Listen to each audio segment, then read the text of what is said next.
നമസ്കാരം, വെട്ടന്യൂസ് ഓൺ ടൈമിലേക്ക് സ്വാഗതം.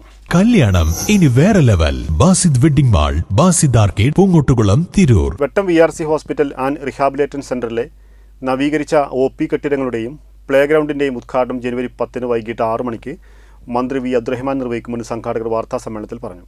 തെയ്യംപാട്ടിൽ ജ്വല്ലറിയിൽ നിന്നും വെറും 2% മുതൽ പണിക്കൂലിയിൽ സ്വർണ്ണാഭരണങ്ങൾ സ്വന്തമാക്കാം. ഉടൻ തെയ്യംപാട്ടിൽ ജ്വല്ലറിയുടെ ഷോറൂം സന്ദർശിക്കൂ.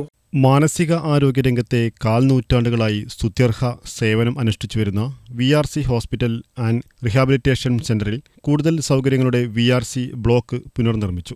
അഡ്മിറ്റായ രോഗികൾക്ക് കായിക വിനോദങ്ങൾക്കായി പുതുതായി നിർമ്മിച്ച OP ബ്ലോക്കിന്റെ ഉദ്ഘാടനം ജനുവരി 10 വെള്ളിയാഴ്ച വൈകിട്ട് 6 മണിക്ക് മന്ത്രി വി അബ്ദുറഹ്മാനും കളിക്കളത്തിന്റെ ഉദ്ഘാടനം Kozhikode mental health review board chairman KR ജിനനും നിർവഹിക്കുമെന്ന് സംഘാടകർ വാർത്താ സമ്മേളനത്തിൽ പറഞ്ഞു. വാർഡുകൾ നമുക്ക് ഉള്ളത് 15 വാർഡുകളാണുള്ളത്. OP കെട്ടിടം അടക്കം 15 ബിൽഡിങ്ങുകളാണുള്ളത്, സെക്ഷനാണുള്ളത്. ഈ 15 സെക്ഷനിൽ 10 എണ്ണവും കഴിഞ്ഞു, റിനോവേഷൻ കഴിഞ്ഞു. ഇനിയിപ്പോൾ 5 എണ്ണം കൂടി കഴിയാനുള്ളൂ. ആ 5 എണ്ണം എന്ന് പറഞ്ഞാൽ നമുക്ക് പേഷ്യൻസ് കൂടുതലുള്ള ഭാഗത്താണ് ആ 5 എണ്ണം ഇനി ഉള്ളത്. അതിങ്ങനെ മെല്ലെ മെല്ലെ തീർക്കാൻ കഴിയുള്ളൂ. കൂടാതെ പുതുതായിട്ട് നമ്മളൊരു പ്ലാൻ ചെയ്യുന്നത്, ഈ അടച്ചിട്ട് നമ്മൾ ഇപ്പം എല്ലാ കേരളത്തിലും നിന്നല്ല, ഒരുവിധം ഇന്ത്യയിലെ ഒരുവിധം മെന്റൽ ഹോസ്പിറ്റലൊക്കെ പേഷ്യന്റിനെ പൂട്ടിയിട്ടിട്ടുള്ള ഒരു ചികിത്സാ രീതിയാണുള്ളത്.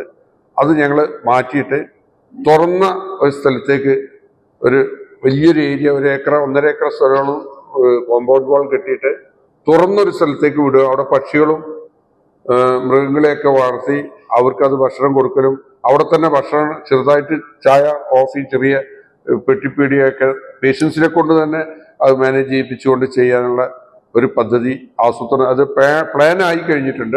കുറച്ച് വയലന്റ് ആയിട്ടൊരു പേഷ്യന്റ് വന്നു കഴിഞ്ഞാൽ ഇപ്പോൾ പണ്ടത്തെ കാട്ടി ഇപ്പോൾ കുറച്ചുകൂടി മോഡേൺ ഇഞ്ചക്ഷൻസ് ഉണ്ട്. അപ്പോൾ പഴയ പോലെ അത്രയ്ക്ക് ഒരു വയലന്റ് ആയ പേഷ്യന്റ് വന്നു കഴിഞ്ഞാൽ ഒരു ഇഞ്ചക്ഷൻ കൊടുത്താൽ തന്നെ 99% ആൾക്കാരോ സെറ്റിലാവും. അപ്പോൾ തന്നെ ഈ സെല്ലോ അതിൻ്റെ ഒന്നും അധികം ആവശ്യം വരാറില്ല. മോനൊക്കെ പറഞ്ഞ പോലെ തന്നെ അങ്ങനെ ഉണ്ടെങ്കിൽ തന്നെ 1-2 മണിക്കൂറിന് ആവശ്യമുള്ളൂ. പിന്നെ ഒരു പേഷ്യന്റ് അഡ്മിറ്റ് ആകുമ്പോൾ തന്നെ ആൾക്ക് ഷുഗർ, പ്രഷർ, സ്ട്രോക്ക് അങ്ങനെ എന്തെങ്കിലും സംഭവങ്ങൾ ഉണ്ടെന്നുണ്ടെങ്കിൽ ഒന്ന് സ്ക്രീൻ ചെയ്തിട്ട്, നമുക്കവിടെ 2 യങ് RMOs ഉണ്ട്, റെസിഡന്റ് മെഡിക്കൽ ഓഫീസർമാരുണ്ട്. അവരാദ്യം തന്നെ രോഗികളെ സ്ക്രീൻ ചെയ്ത് വേറെ എന്തൊക്കെ അസുഖങ്ങൾ ഉണ്ടെന്ന് നോക്കിയിട്ട് അഡ്മിറ്റ് ചെയ്യുള്ളൂ.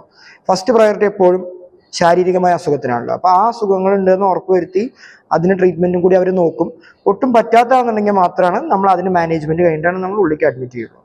ഒരു ICU എന്ന് പറയുമ്പോൾ നമ്മൾ മറ്റേ ഹോസ്പിറ്റലത്തെ പോലത്തെ ICU ഇല്ലെങ്കിലും ബേസിക് മെഡിക്കൽ കാര്യങ്ങൾ കൈകാര്യം ചെയ്യാനുള്ള സൗകര്യങ്ങളുണ്ട്.